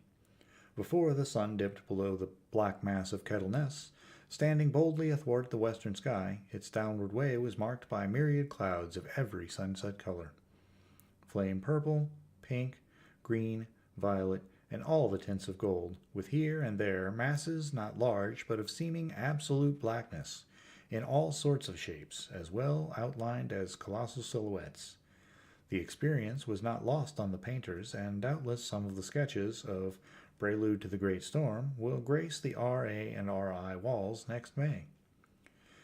More than one captain made up his mind then and there that his cobble or his mule, as they termed the different classes of boats, would remain in the harbor till the storm had passed. The wind fell away entirely during the evening, and at midnight there was a dead calm, a sultry heat, and that prevailing intensity which, on the approach of thunder, affects persons of a sensitive nature. There were but few lights in sight at sea, for even the coasting steamers, which usually hug the shore so closely, kept well to seaward, but few fishing boats were in sight. The only sail noticeable was a foreign schooner with all sails set, which was seemingly growing westwards. The foolhardiness of ignorance of her officers was a prolific theme for comment whilst she remained in sight, and efforts were made to signal her to reduce sail in face of her danger. Before the night shut down, she was seen with sails idly flapping as she gently rolled on the undulating swell of the sea, as idle as a painted ship upon a painted ocean. Shortly before 10 o'clock, the stillness of the air grew quite oppressive, and the silence was so marked that the bleating of a sheep inland or the barking of a dog in the town was distinctly heard, and the band on the pier, with its lively French air, was like a discord in the great harmony of nature's silence. A little after midnight came a strange sound from over the sea, and high overhead the air began to carry a strange, faint, hollow booming. Then, without warning, the tempest broke, with a rapidity which, at the time, seemed incredible, and even afterwards it is impossible to realize. The whole aspect of nature at once became convulsed. The waves rose in growing fury, each overtopping its fellows, till in a very few minutes the lately glassy sea was like a roaring and devouring monster. White-crested waves beat madly on the level sands and rushed up the shelving cliffs. Others broke over the piers, and with their spume swept the lathorns of the lighthouses which rise from the end of either pier of Whitby Harbor. The wind roared like thunder, and blew with such force that it was with difficulty that even strong men kept their feet, or clung with grim clasp to the iron stanchions. It was found necessary to clear the entire piers from the mass of onlookers, or else the fatalities of the night would have been increased manifold. To add to the difficulties and dangers of the time, masses of sea fog came drifting inland, white, wet clouds which swept by in ghostly fashion, so dank and damp and cold that it needed but little effort of imagination to think that the spirits of those lost at sea were touching their living brethren with the clammy hands of death, and many a one shuddered as the wreaths of sea mist swept by. At times the mist cleared, and the sea for some distance could be seen in the glare of the lightning, which now came thick and fast, followed by with such sudden peals of thunder that the whole sky overhead seemed trembling under the shock of the footsteps of the storm. Some of the scenes thus revealed were of immeasurable grandeur and of absorbing interest, the sea running mountains high through skywards with each wave mighty masses of white foam, which the tempest seemed to snatch at and whirl away into space. Here and there a fishing boat with a rag of sail running madly for shelter before the blast, now and again the white wings of a storm-tossed seabird. On the summit of the east cliff the new searchlight was ready for experiment, but had not yet been tried. The officers in charge of it got it into working order, and in the pauses of the inrushing mist swept with it the surface of the ocean. Once or twice its service was most effective, as when a fishing boat with gunwale under water rushed into the harbor, able, by the guidance of the sheltering light, to avoid the danger of dashing against the piers. As each boat achieved the safety of the port, there was a shout of joy from the mass of people on shore, a shout which for a moment seemed to cleave the gale and was then swept away in its rush. Before long the searchlight discovered some distance away a schooner with all sails set, apparently the same vessel which had been noticed earlier in the evening. The wind had by this time backed to the east, and there was a shudder amongst the watchers on the cliff as they realized the terrible danger in which she now was. Between her and the port lay the great flat reef on which so many good ships have from time to time suffered, and with the wind blowing from its present quarter, it would be quite impossible that she should fetch the entrance to the harbor. It was now nearly the hour of high tide, but the waves were so great that in their troughs the shallows of the shore were almost visible, and the schooner, with all sails set, was rushing with such speed that, in the words of one old salt, she must fetch up somewhere, if only it was in hell. Then came another rush of sea fog, greater than any hitherto, a mass of dank mist, which seemed to close on all things like a gray pall, and left available to men only the organ of hearing. For the roar of the tempest and the crash of the thunder and the booming of the mighty billows came through the damp oblivion even louder than before. The rays of the searchlight were kept fixed on the harbor mouth across the east pier, where the shock was expected, and men waited breathless. The wind suddenly shifted to the northeast, and the remnant of the sea fog melted in the blast, and then, mirabile dictu between the piers, leaping from wave to wave as it rushed at headlong speed, swept the strange schooner before the blast, with all sail set, and gained the safety of the harbor. The searchlight followed her, and a shudder ran through all that saw her. For lashed to the helm was a corpse with drooping head, which swung horribly to and fro at each motion of the ship. No other form could be seen on deck at all. A great awe came on all as they realized that the ship, as if by a miracle, had found the harbor unsteered save by the hand of a dead man. However, all took place more quickly than it takes to write these words. The schooner paused not, but rushing across the harbor, pitched herself on that accumulation of sand and gravel washed by many tides and many storms into the southeast corner of the pier, jutting under the east cliff, known locally as Tate Hill Pier. There was, of course, a considerable concussion as the vessel drove up on the sand heap. Every spar, rope, and stay was strained, and some of the top hammer came crashing down. But, strangest of all, the very instant the shore was touched, an immense dog sprang up on deck from below, as if shot up by the concussion, and running forward, jumped from the bow on the sand, making straight for the steep cliff where the churchyard hangs, over the laneway to the east pier, so steeply that some of the flat tombstones, thruffsteins, or through stones as they call them in the Whitby vernacular, actually projected over where the sustaining cliff had fallen away. It disappeared in the darkness, which seemed intensified just beyond the focus of the searchlight. It so happened that there was no one at the moment on Tate Hill Pier, as all those whose houses are in close proximity were either in bed or were out on the heights above.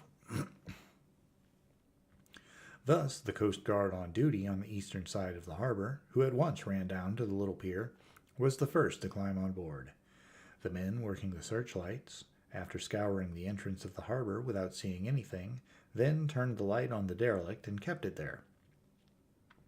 The Coast Guard ran aft, and when he came beside the wheel, bent over to examine it, and recoiled at once as though under some sudden emotion. This seemed to pique general curiosity, and quite a number of people began to run.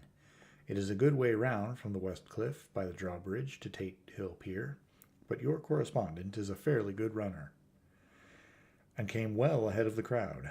When I arrived, however, I found already assembled on the pier a crowd whom the Coast Guard and police refused to allow to come on board. By the courtesy of the chief boatman, I was, as your correspondent, permitted to climb on deck, and was one of a small group who saw the dead seaman whilst actually lashed to the wheel. It was no wonder that the Coast Guard was surprised, or even awed, for not often can such a sight have been seen. The man was simply fastened by his hands, tied one over the other, to a spoke of the wheel. Between the inner hand and the wood was a crucifix, the set of beads on which it was fastened being around both wrists and wheel, and all kept fast by the binding cords.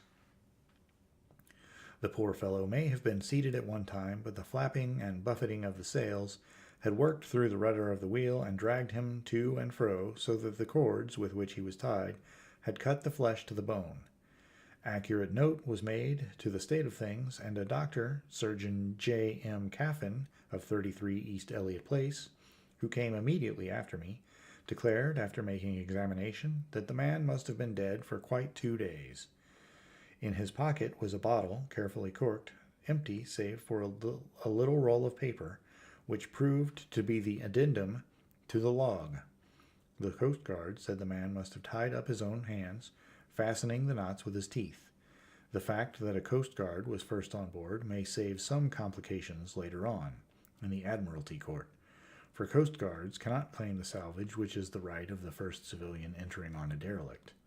Already, however, the legal tongues are wagging, and one young law student is loudly asserting that the rights of the owner are already completely sacrificed, his property being held in contravention of the statutes of mortmain, since the tiller, as emblemship, if not proof of delegated possession, is held in a dead hand. It is needless to say that the dead steersman has been reverently removed from the place where he held his honorable watch and ward till death, a steadfastness as noble as that of young Casabianca, and placed in the mortuary to await inquest. Already the sudden storm is passing, and its fierceness is abating. Crowds are scattering homeward, and the sky is beginning to redden over the Yorkshire Wolds. I shall send, in time for your next issue, further details of the derelict ship which found her way so miraculously into harbor in the storm. Whitby. 9 August. The sequel to the strange arrival of the derelict in the storm last night is almost more startling than the thing itself. It turns out that the schooner is a Russian from Varna, and is called the Demeter. She is almost entirely in ballast of silver sand, with only a small amount of cargo, a number of great wooden boxes filled with mold. This cargo was consigned to a Whitby solicitor, Mr. S. F. Billington of 7 The Crescent, who this morning went aboard and formally took possession of the goods consigned to him.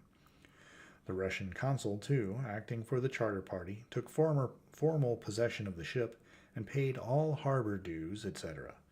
Nothing is talked about here today except the strange coincidence. The officials of the Board of Trade have been most exacting in seeing that every compliance has been made with existing regulations. As the matter is to be a 9 days' wonder, they are evidently determined that there shall be no cause of after complaint. A good deal of interest was abroad concerning the dog which landed when the ship struck, and more than a few of the members of the SPCA, which is very strong in Whitby, have tried to befriend the animal. To the general disappointment, however, it was not to be found. It seems to have disappeared entirely from the town. It may be that it was frightened and made its way on to the moors, where it is still hiding in terror. There are some who look with dread on such a possibility, lest later on it should itself become a danger, for it is evidently a fierce brute. Early this morning, a large dog, a half-bred mastiff belonging to a coal merchant close to Tate Hill Pier, was found dead in the roadway. Opposite to its master's yard, it had been fighting and manifestly had had a savage opponent, for its throat was torn away and its belly was slit open, as if with a savage claw. Later, by the kindness of the Board of Trade Inspector, I have been permitted to look over the logbook of the Demeter, which was in order up to within 3 days, but contained nothing of special interest except as to facts of missing men. The greatest interest, however, is with regard to the paper found in the bottle, which was today produced at the inquest, and a more strange narrative than the two between them unfolded has not been my lot to come across. As there is no motive for concealment, I am permitted to use them, and accordingly send you a rescript, simply omitting technical details of seamanship and supercargo. It almost seems as though the captain had been seized with some kind of mania before he had got well into blue water, and that this had developed persistently throughout the voyage. Of course, my statement must be taken cum grano, since I am writing from the dictation of a clerk of the Russian consul who kindly translated for me, time being short. Log of the Demeter. Varna to Whitby. Written 18 July. So things so strange happening that I shall keep accurate note henceforth till we land. On 6 July, we finished taking in cargo, silver sand, and boxes of earth. At noon, set sail. East wind, fresh. Crew, 5 hands, 2 mates, cooks, and myself, captain. On 11 July, at dawn, entered Bosphorus, boarded by Turkish customs officers. Bakshish, all correct. Underway at 4 p.m.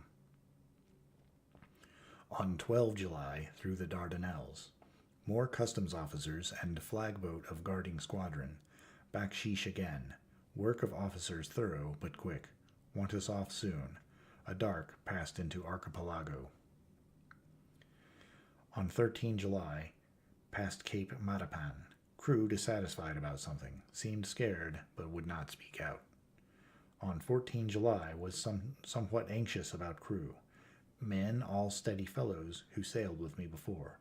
Mate could not make out what was wrong. They only told him there was something, and crossed themselves. Mate lost temper with one of them that day, and struck him. Expected fierce quarrel, but all was quiet.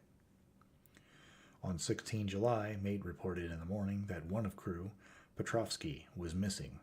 Could not account for it. Took larboard watch, 8 bells last night. Was relieved by Abramoff, but did not go to bunk. Men more downcast than ever. All said they expected something of the kind, but would not say more than there was something aboard. Mate getting very impatient with them, feared some trouble ahead. On 17 July, yesterday, one of the men, Olgarin, came to my cabin, and in an awestruck way confided to me that he thought there was a strange man aboard the ship. He said that in his watch, He had been sheltering behind the deck house, as there was a rainstorm, when he saw a tall, thin man, who was not like any of the crew, come up the companionway and go along the deck forward and disappear. He followed cautiously, but when he got to bows, found no one, and the hatchways were all closed. He was in a panic of superstitious fear, and I am afraid the panic may spread. To allay it, I shall today search the entire ship carefully from stem to stern.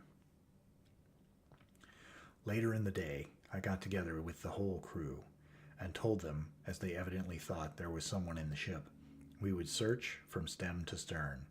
First mate, angry, said it was folly and to yield to such foolish ideas would demoralize the men. Said he would engage to keep them out of trouble with a handspike. I let him take the helm, while the rest began thorough search, all keeping abreast with lanterns. We left no corner unsearched, as there were only the big wooden boxes. There were no odd corners where a man could hide. Men much relieved when search over, and went back to work cheerfully. First mate scowled, but said nothing. 22 July. Rough weather last 3 days, and all hands busy with sails, no time to be frightened. Men seem to have forgotten their dread, mate cheerful again, and all on good terms. Praised men for work in bad weather. Praised Gibraltar, past Gibraltar and out through straits. All well. 24 July. There seems some doom over this ship. Already a hand short, and entering on the Bay of Biscay with wild weather ahead. And last night, another man lost, disappeared, like the first. He came off his watch, and was not seen again. Men all in a panic of fear. Sent a round robin, asking to have double watch, as they fear to be alone. Mate angry, fear there will be some trouble, as either he or the men will do some violence. 28 July. 4 days in hell, knocking about in a storm of maelstrom and the wind a tempest. No sleep for anyone, men all worn out, hardly know how to set a watch, since no one fit to go on. Second mate volunteered to steer and watch and let men snatch a few hours' sleep. Wind abating, seas still terrific, but feel them less as ship is steadier. 29 July. Another tragedy. Had single watch tonight as crew too tired to double. When morning watch came on deck, could find no one except steersman. Raised outcry, and all came on deck. Thorough search, but no one found. Are now without second mate, and crew in a panic. Mate and I agreed to go armed henceforth, and wait for any sign of cause. 30 July. Last night. Rejoiced. We are nearing England. Weather fine, all sails set. Retired, worn out. Slept soundly. Awaked by mate, telling me that both man of watch and steersman missing. Only self and mate, and 2 hands left to work ship. 1 August. 2 days of fog, and not a sail sighted. Had hoped, when in the English Channel, to be able to signal for help or get in somewhere. Not having power to work sails, have to run before wind. Dare not lower, as could not raise them again. We seem to be drifting to some horrible doom. Mate now more demoralized than either of the men. His stronger nature seems to have worked inwardly against himself.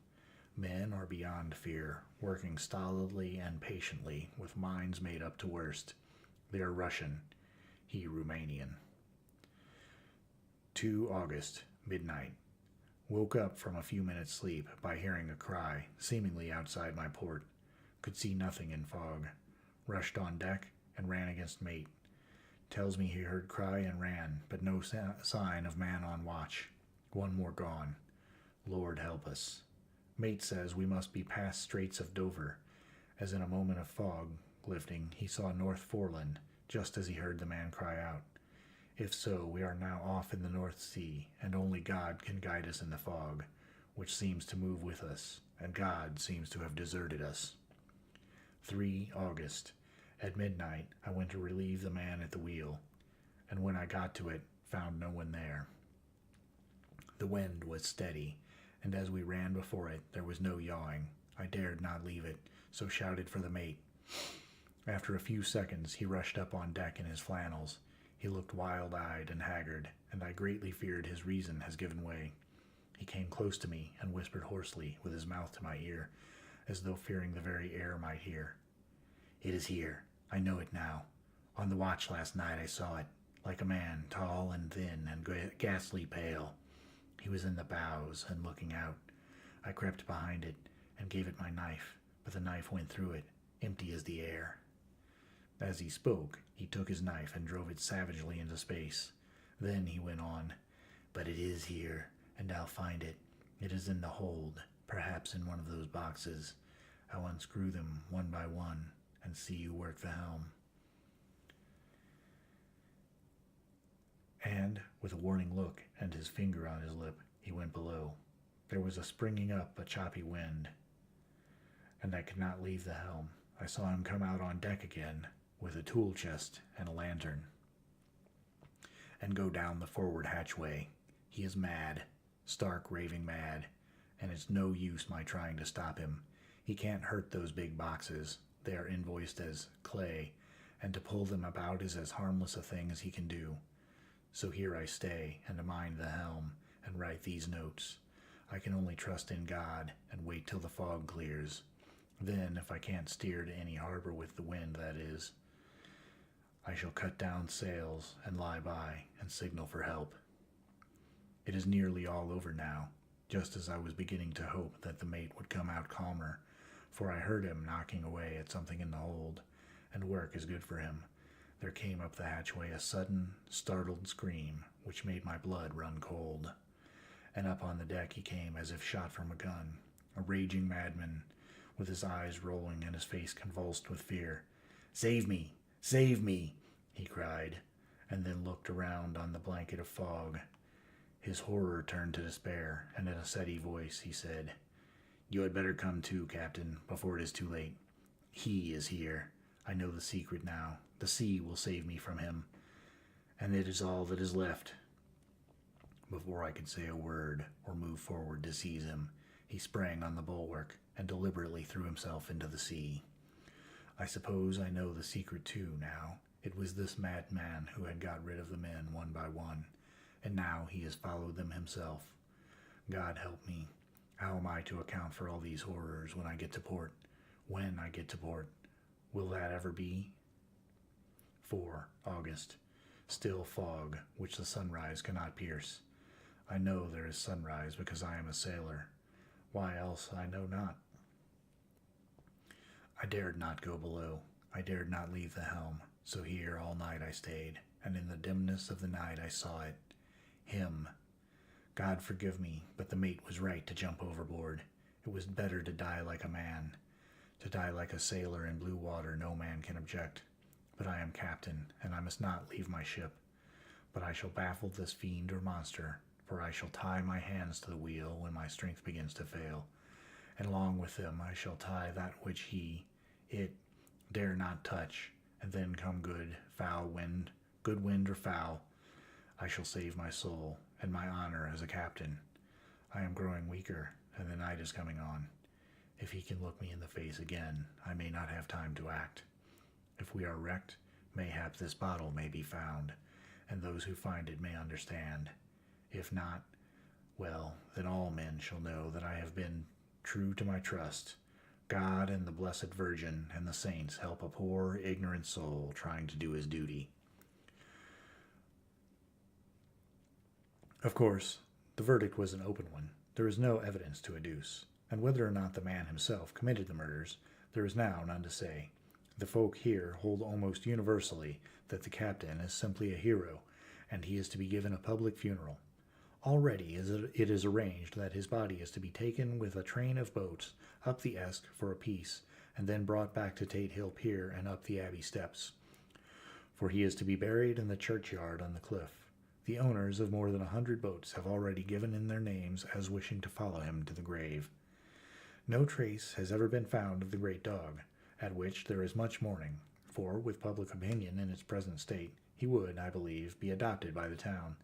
Tomorrow will see the funeral. And so will end this one more mystery of the sea. Mina Murray's Journal. 8 August Lucy was very restless all night, and I, too, could not sleep. The storm was fearful, and as it boomed loudly among the chimney pots, it made me shudder. When a sharp puff came, it seemed to be like a distant gun. Strangely enough, Lucy did not wake, but she got up twice and dressed herself. Fortunately, each time I awoke in time and managed to undress her without waking her and got her back to bed. It is a very strange thing, this sleepwalking, for as soon as her will is thwarted in any physical way, her intention, if there be any, disappears, and she yields herself almost exactly to the routine of her life. Early in the morning we both got up and went down to the harbor to see if anything had happened in the night. There were very few people about, and though the sun was bright and the air clear and fresh, the big, grim-looking waves that seemed to dark themselves because the foam that topped them was like snow forced themselves in through the narrow mouth of the harbor, like a bullying man going through a crowd. Somehow I felt glad that Jonathan was not on the sea last night, but on land. But oh, is he on land or sea? Where is he, and how? I am getting fearfully anxious about him. If only I knew what to do, and could do anything. 10 August. The funeral of the poor sea captain today was most touching. Every boat in the harbor seemed to be there, and the coffin was carried by captains all the way from Tate Hill Pier up to the churchyard. Lucy came with me, and we went early to our old seat, whilst the cortege of boats went up the river to the viaduct and came down again. We had a lovely view and saw the procession nearly all the way. The poor fellow was laid to rest quite near our seat, so that we stood on it when the time came and saw everything. Poor Lucy seemed much upset. She was restless and uneasy all the time, and I cannot but think that her dreaming at night is telling on her. She is quite odd in one thing. She will not admit to me that there is any cause for restlessness, or if there be, she does not understand it herself. There is an additional cause in that poor old Mr. Swales was found dead this morning on our seat, his neck being broken. He had evidently, as the doctor said, fallen back in the seat in some sort of fright, for there was a look of fear and horror on his face that the men said made them shudder. Poor dear old man! Perhaps he had seen death with his dying eyes. Lucy is so sweet and sensitive that she feels influences more acutely than other people do. Just now she was quite upset by a little thing which I did not much heed, though I am myself very fond of animals. One of the men who came up here often to look for the boats was followed by his dog. The dog is always with him. They are both quiet persons, and I never saw the man angry, nor heard the dog bark. During the service, the dog would not come to its master, who was on the seat with us, but kept a few yards off, barking and howling. Its master spoke to it gently, and then harshly, and then angrily, but it would neither come nor cease to make a noise. It was in a sort of fury, with its eyes savage and all its hairs bristling out like a cat's tail when puss is on the warpath.